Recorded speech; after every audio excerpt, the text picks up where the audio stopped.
Tamam abi.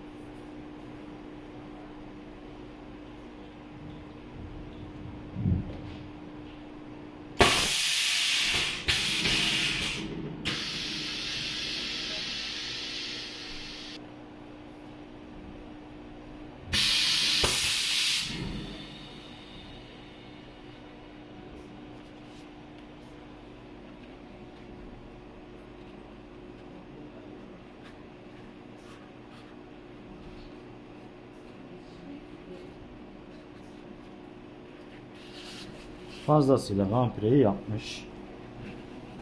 Bir de çapraz istampamızdan kontrol edeceğiz. Çapraz istampamıza göre de bu fermuarlı olan kısım sünme yok. Bu kola binen kısım. Bu taraftan kontrol ediyoruz. Burada da sünme yok.